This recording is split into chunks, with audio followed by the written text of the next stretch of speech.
बा म्या महाराजांनी सांगितलं का म्या देवासनी शब्दातून मोकळं केलं आहे. लोकांनी चांगलंच वाटेल की गडावर समजासने आनंद होईल, नाचत्याल. तुझं काय ग बाण? माझं काय नाही बघ. देव आनंदी आहेत तर म्या बी. असं मनाला मारून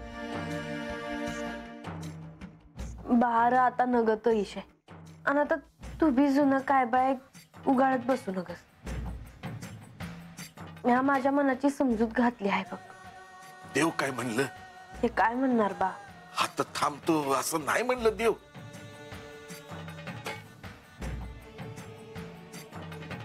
भारत तुझ्या माझ्या परी समध्यांची काळजी आहे त्यासनी. देवांचं देव आहे तिथे, नुसतं जेजुरीतच नाही तर जिथं जिथं त्यांचे भक्त आहेत त्या समध्यांवरती आशीर्वाद आहे त्यांचा. आपण कोण?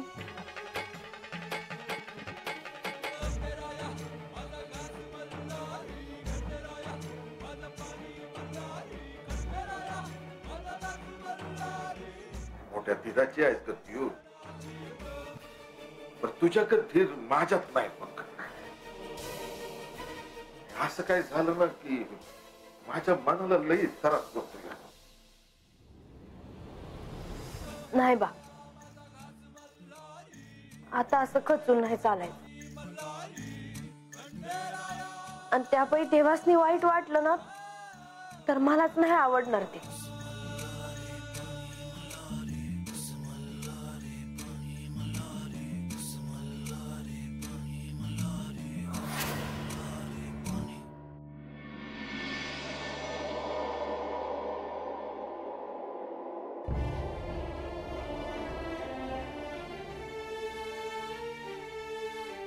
बंधू, लक्ष्मी देवी,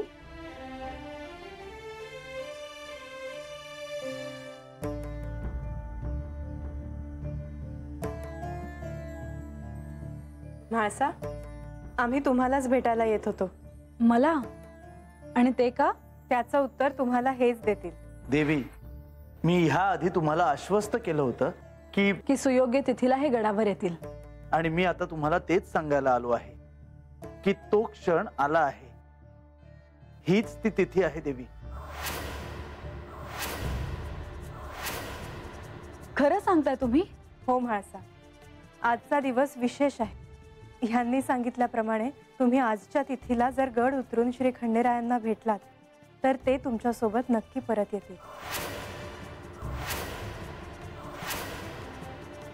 माझा अजूनही विश्वास बसत नाही आहे याच्यावर. परंतु हेच सत्य आहे देवी.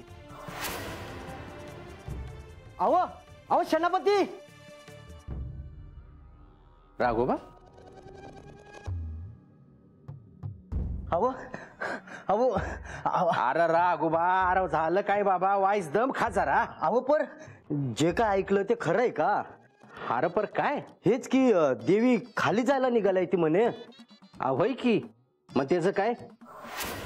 आणि तू याचा कसला विचार करतोयस? अहो म्हणजे खाली जाऊन समधी तयारी कराय हवी नाही का? अय राघोबा, आता लगेच जाऊन खाली समज सांगू नको म्हणजे झालं.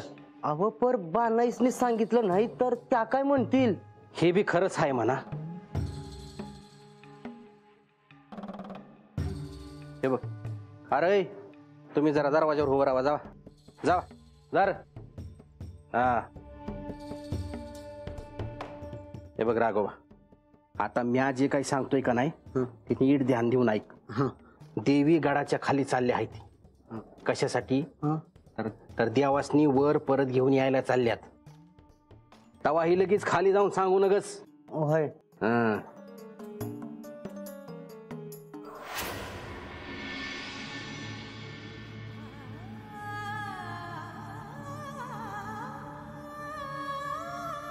म्हाळसा, आई, तू कधी आलीस? जेव्हा तू तुझ्याच विश्वात रममाण झाली होतीस तेव्हा. आई, आज मी यांना गडावर घेऊन येणार आहे. पण का कुणास ठाऊक घडलेल्या सगळ्या गोष्टी मला आत्ता आठवत आहेत. आठवणारच म्हाळसा. जर ते आठवलं नाही तर ते बरोबर नाही. ही काही साधी गोष्ट नव्हे. श्री खंडेरायांनी तुला वचन दिलं होतं की 15 केवळ 2 वेळाच ते बानूला भेटायला जातील. आणि आज इतके दिवस झाले तरी ते गडावर आले नाही आई. पण मी त्यांना गडावर घेऊन येणारच आई. आजची तिथी त्यासाठीच आहे. मी त्यांना गडावर घेऊन येणार म्हणजे येणारच. हो, पण ते आले नाहीत तर काय करणार? हे जर माझ्या बरोबर आले नाहीत तर मी देखील गडावर पाऊल ठेवणार नाही. हे काय बोलतोयस तू म्हाळसा? असं कुठे वागतात का? हो आई, माझं तसं ठरलं आहे. अगं त्यापेक्षा सरळ खाली जा आणि त्या बानूला चांगलं खडसावून सांग की यापुढे हे असं वागणं मी खपवून घेणार नाही. तिच्या डोळ्यांसमोर तू आणि श्री खंडेराय एकत्र या गडावर निघून याल ना, तेव्हा तिला ह्याचं महत्त्व कळेल. आई, मला बानूचा कितीही राग असला तरी आजवर माझ्या सामंजस्याचा चुकीचा अर्थ काढला गेला. पण आज तसं होणार नाही. अगदी योग्य बोललीस म्हाळसा. मीही तुला हेच सांगायला आले आहे. आता काहीही झालं तरी माघार घेऊ नकोस. ते तर कोणत्याही परिस्थितीत शक्य नाही. मी त्यांना गडावर घेऊन येईनच. आणि जर हे गडावर आले नाही तर मी देखील गडावर पाऊल ठेवणार नाही.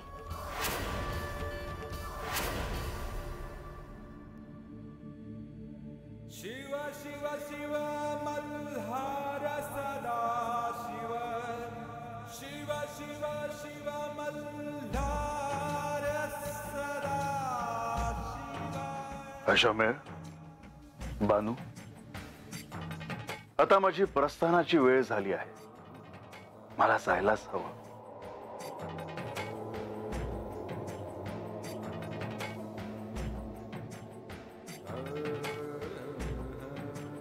शुभम भवतु.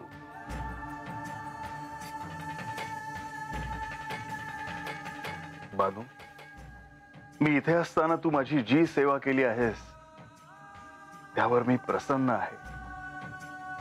तुला मी काय देऊ? तेव्हा मला जे हवं होतं ते मला मिळालं आहे. पर ते जलंभरासाठी मला मिळणार नाही हे ठावं आहे मला. बानू, तुझी काय इच्छा आहे? तेव्हा मी म्हणले होते का आपण चंदनपुरीला जाऊया म्हणून. होय, ते राहीलच. तेव्हा कुठं बी जाऊ,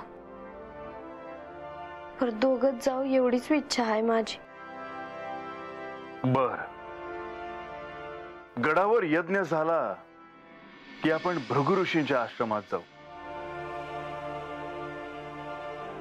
अत्यंत रम्य असा परिसर आहे तो. तुला निश्चितच आवडेल. मी वाट बघल. आणि गडावर जो यज्ञ सोहळा होणार आहे त्यासाठी तुम्हाला देखील यायचं आहे. मी स्वतः तुम्हाला आमंत्रण देईन.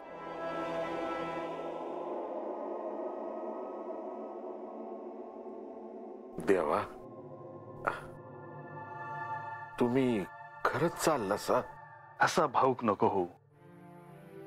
बानूने अत्यंत समंजसपणे मला वचनातून मुक्त केलं आहे. आता त्यामुळे मी माझ्यावर असलेली दायित्व पार पाडू शकेन. माझी बानू आता एकलीच राहणार आहात. बाहेर हे समजा नग बोलूस तू.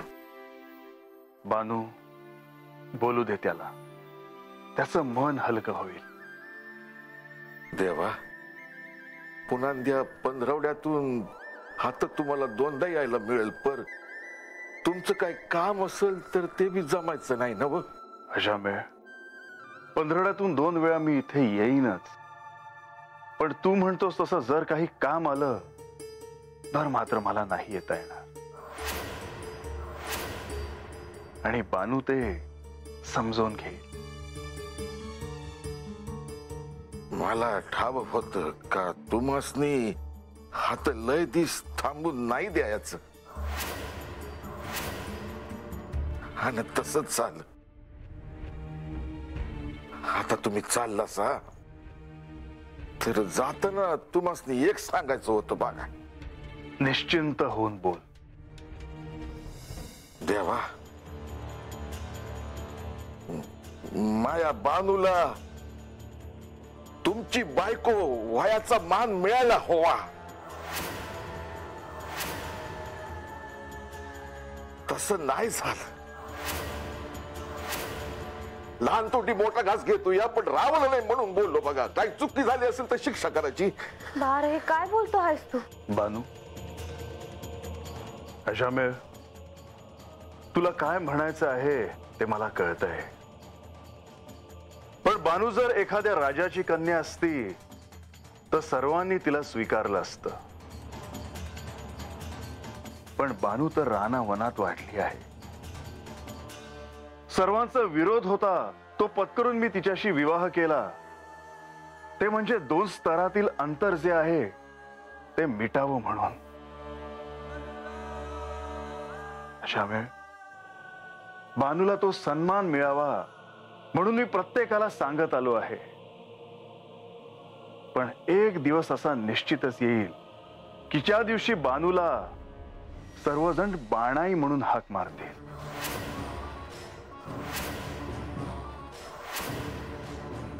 तिचा सन्मान करतील. पण थोडा धीर धर. तेव्हा मी अडाणी, मला जे वाटलं ते बोललो बघा. केव्हा बाजे म्हणला ते सोडून द्याजी. माझं असं काय बी म्हणणं नाही. बानू, अशामेळ जे काही बोलतोय ते चुकीचं नाही. पण ते असं अचानक नाही घडणार. काळ हेच त्याला उत्तर आहे. जी जंद्रीत आहे तेच बोललो बघा. द्यावा बा, आता देवासनी थांबवू नगस. त्यासनी जावं लागल. अशामेळ, आपण ह्यावर निवांत बोलूया. तुझ्या मनात जी सल आहे त्यावर आपण निश्चितच मार्ग काढू. मी बोलायला येईन जी. मी देखील इथे पुन्हा पुन्हा येईन.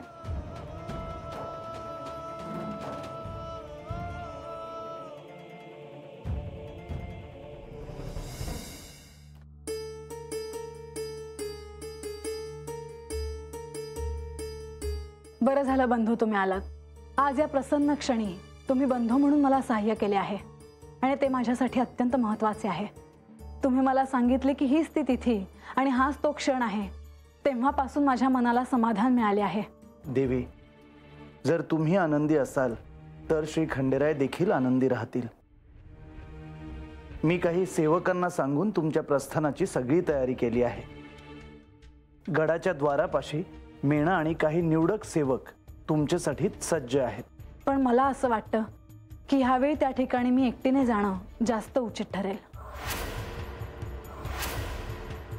देवी, मी या राज्याच्या प्रधानाच्या दायित्वानुसार तुमच्या प्रस्थानाची योजना केली होती. परंतु जर तुमच्या मनात असं काही नसेल तर माझा काहीच आग्रह नाही. तुमच्या इच्छेनुसारच सगळं काही होईल. येतो मी.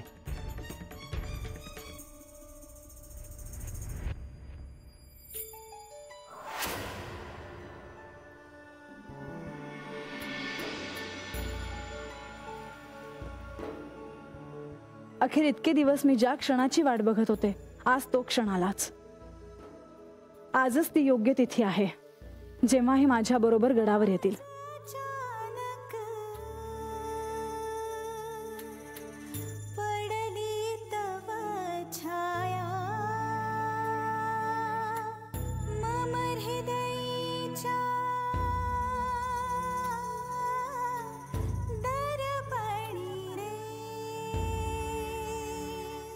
देवी, तुम्ही आणि श्री विष्णूंनी सांगितलेल्या गोष्टीची पूर्तता करण्याची वेळ आता आली आहे. हीच ती तिथी, हाच तो क्षण. न जाणो किती अधीरतेने मी त्याची वाट पाहत होते. हो, आजचा दिवस निश्चितच महत्वाचा आहे. देवी, माझ्यासोबत तुम्ही देखील आला असतात तर चांगलं झालं असतं. असा क्षणभर माझ्या मनात विचार येऊन गेला. नको, आज ह्या वेळी तुम्ही एकटीनंच जावं असं मलाही वाटतं. मी तुम्हा दोघांच्या आगमनाची तयारी करते गडावर. म्हाळसा, तुम्ही तिकडे जाण्याआधी तुमच्याशी थोडंसं बोलावंसं वाटलं म्हणून आले मी. बोला देवी. श्री खंडेराय बानूकडे गेले आणि तिथेच राहिले. इतके दिवस ते बानूवाड्यातच होते, कारण त्यांनी बानूला तसा शब्दच दिला होता. आज इतक्या दिवसांनी तुम्ही पुन्हा भेटणार, तेव्हा मी माझ्या रागावर संयम ठेवावा असंच म्हणायचंय ना तुम्हाला? हो, कारण जे झालं ते झालं. आता गडावर महायज्ञ होणार आहे आणि त्यासाठी श्री खंडेरायांचं गडावर आगमन होणं आवश्यक आहे आणि तसंच होतं आहे. परंतु तुम्ही रागाच्या भरात बानूला नको ते बोलू नये, कारण हा आनंदाचा क्षण आहे. हो देवी, तुम्हाला जे म्हणायचे आहे ते मला कळते आहे.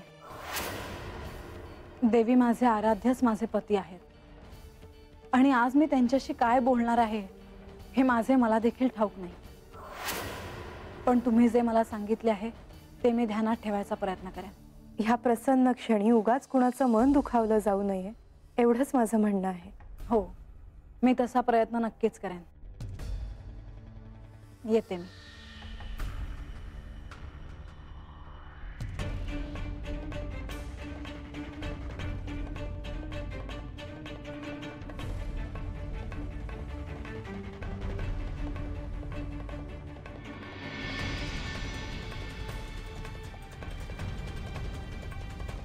आणि आज तो क्षण आलाच, जिने यांना माझ्यापासून दूर केलं, जिच्यामुळे हे मला सोडून गेले. आज त्या बानू समोरच मी यांना गडावर घेऊन येणार आहे आणि तिला बघत राहण्याशिवाय दुसरा पर्याय नसेल. ती आम्हाला जाताना बघत राहणार आणि असं जर घडलं नाही तर खरंच मी गडावर पाऊल ठेवणार नाही.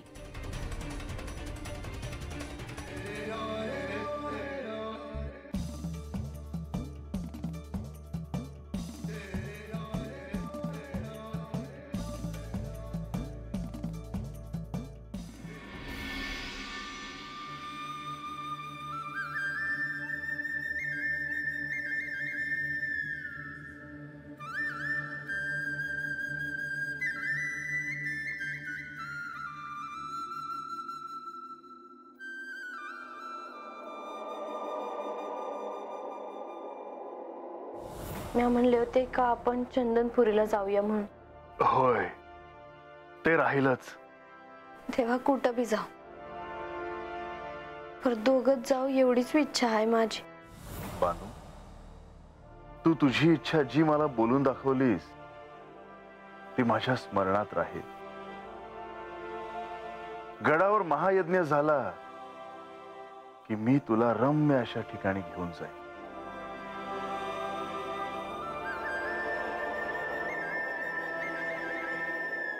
तेव्हा तुमच्या हे ध्यानात राहिलं हेच माफ आहे माझ्यासाठी. बानू, आता मला आनंदाने जाऊ दे, डोळ्यात अश्रू नकोत.